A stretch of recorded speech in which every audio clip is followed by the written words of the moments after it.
நல்ல மக்களே, இசை விஷால் செம இன்ட்ரெஸ்டிங்கா போயிட்டு இருக்கு. நம்ம விஷாலும் வர்ஷினியை காப்பாத்தி கடைசி நேரத்துல ஸ்ரீஜாவுக்கு ஆப்பு வைப்பாங்கன்னு சொல்லிட்டு ஸ்ரீஜாவே எதிர்பார்த்திருக்க மாட்டாங்க. அதே சமயத்துல நம்ம வர்ஷினிக்கு பண்ண வேண்டிய சடங்கு எல்லாமே இசைக்கு நடந்துட்டு இருக்கே அப்படி சொல்லிட்டு யோசிக்கும் போது வர்ஷினிக்கு தனியாட்டு நம்ம விஷால் இசை எல்லாரும் சேர்ந்து அந்த சடங்கை பண்ண ஆரம்பிக்கிறாங்க. இதை நம்ம வர்ஷினியோட அம்மா பார்ப்பாங்களா? வீடியோக்குள்ள போறதுக்கு முன்னாடி நம்ம சேனலுக்கு சப்ஸ்கிரைப் பண்ணுங்க. அப்படியே பக்கத்துல இருக்க பெல் ஐக்கனை கிளிக் பண்ணிருங்க. அப்பதான் நான் போடுற வீடியோலாம் உங்களுக்கு நோட்டிபிகேஷன் வரும். விஷாலும் செம அதிரடியா ஸ்ரீஜாவோட பிளான் எல்லாம் முன்கூட்டியே தெரிஞ்சு அப்படியே வர்ஷினியை காப்பாத்துறாங்க. அந்த இடத்துல வர்ஷினி வந்தவுடன் தான் நம்ம இசைக்கு கொஞ்சம் நிம்மதியாச்சு. இசைக்கு அந்த சடங்கு எல்லாமே ரொம்பவே சிறப்பா நடந்துட்டு இருக்கு.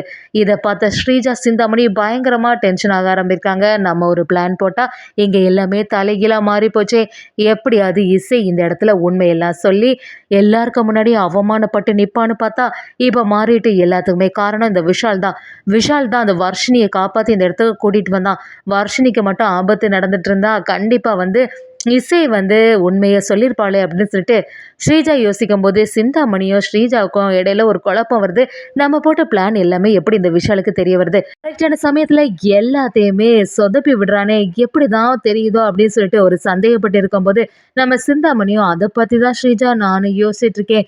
இந்த விஷால் சரியான ஆளா தான் இருக்கான்.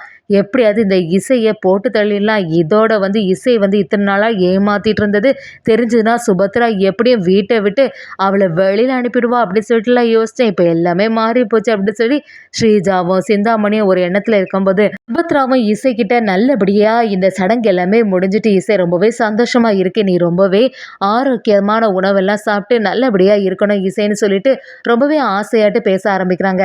அதே சமயத்தில் நம்ம வர்ஷினி இதெல்லாம் பார்த்துட்டு ஒரு ஏக்கத்தோட இருக்கிறத கவனிச்ச நம்ம இசையும் இது எல்லாமே வர்ஷினிக்கு நடக்க வேண்டியது நமக்கு இதெல்லாமே நடந்துட்டு இருக்கே, இது சரியே இல்லை அப்படின்னு சொல்லிட்டு யோசிக்கும் போது விஷால் கிட்ட தனியாக நம்ம இசை புலம்ப ஆரம்பிக்கிறாங்க. என்ன விஷால், அத்தையை இத்தனை நாளாக ஏமாத்திட்டு இருக்கிறது சரியே இல்லை.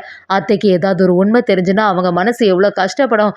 சீக்கிரமா என்ன செய்யலாம் அப்படின்னு யோசிக்கும் போது விஷாலும் என்ன இசை அதுக்காக உண்மையை இப்போ சொல்லிடலாமா அப்படின்னு கேட்குறாங்க. இசையும் இல்லை, வர்ஷினி கல்யாணம் ஆகிறதுக்கு முன்னாடி இப்படி கன்சீவ் ஆகிட்டா அப்படிங்கிற ஒரு விஷயத்த அத்தைக்கு தெரிஞ்சுன்னா பார்த்தீங்கல்ல, ஏற்கனவே இந்த சடங்கு சமயத்தில் நடந்தது எல்லாத்தையுமே, அப்படி இருக்கும்போது எப்படி இந்த விஷயத்த சொல்ல முடியும் அப்படின்னு சொல்லி இசையும் விஷால் கிட்ட சொல்கிறாங்க. விஷாலும் சரி எதுக்குமே கவலைப்படாத, நேரம் வரும்போது கரெக்டாக அம்மா கிட்ட சொல்லிடலாம்னு சொல்லிட்டு சமாதானப்படுத்துகிறாங்க.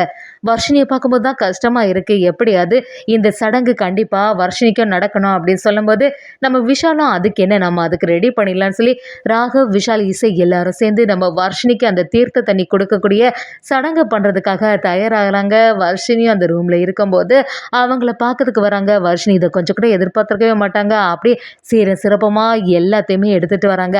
அதோட இல்லாமல் நம்ம வர்ஷினிக்கு இசைக்கு எப்படி அந்த சடங்கை வச்சுருந்தோ அதே மாதிரி ராகவ் எல்லாரும் சேர்ந்து வைக்கிறாங்க. நம்ம வர்ஷினி ரொம்பவே சந்தோஷப்பட்டுட்டு இருக்காங்க. அக்கா நீ இப்படி பண்ணது எனக்கு ரொம்பவே சந்தோஷமா இருக்குது, இதை நான் கொஞ்சம் கூட எதிர்பார்க்கவே இல்லை அப்படி சொல்லும்போது நம்ம இசையும் நீ எப்போவுமே இதை போல் சந்தோஷமாக இருக்கணும் வர்ஷினி, அதுதான் என்னோட ஆசை. நீ சந்தோஷமாக இருந்தால் தான் உன்னோட வயத்தில் வளர குழந்தையும் நல்லபடியாக இருக்கும் அப்படின்னு சொல்லிட்டு நம்ம இசையும் வர்ஷினி கிட்ட சொல்லிகிட்டே இருக்காங்க. அதே சமயத்தில் நம்ம விஷாலும் எதுக்குமே கவலைப்படாத வர்ஷினி, கூடிய சீக்கிரமாக அம்மா கிட்ட எல்லா உண்மையும் சொல்லி உன்னையும் அண்ணனையும் சேர்த்து வைக்க வேண்டிய பொறுப்பு என்னோடது அப்படிங்கிற மாதிரி நம்ம விஷால் சொல்லும்போது ராகவும் வர்ஷினி கிட்ட ஆமாம் அதை நம்பி தான் நாங்கள் இருக்கோம் அப்படின்னு சொல்லிட்டு சந்தோஷப்பட்டு இருக்காங்க. எப்படி இருந்தாலுமே இந்த ஸ்ரீஜாவை வீட்டை விட்டு சீக்கிரமாக வெளியில் அனுப்பிடணும், அவரோட சுயரூபமும் எல்லாம் பற்றி அம்மாவுக்கு தெரிய வந்துச்சுன்னா கண்டிப்பாக அம்மா ஏதாவது ஒரு சம்பவம் பண்ணுவாங்க அப்படிங்கிற மாதிரி நம்ம ராகவ் விஷால் ஒரு யோசனையில் இருக்காங்க. இன்னொரு சைடு பார்த்தீங்கன்னா நம்ம வர்ஷினியோட அம்மா வெளியில் போயிட்டு கரெக்டாக வர்றதுக்கு தயாராகிட்டே இருக்காங்க.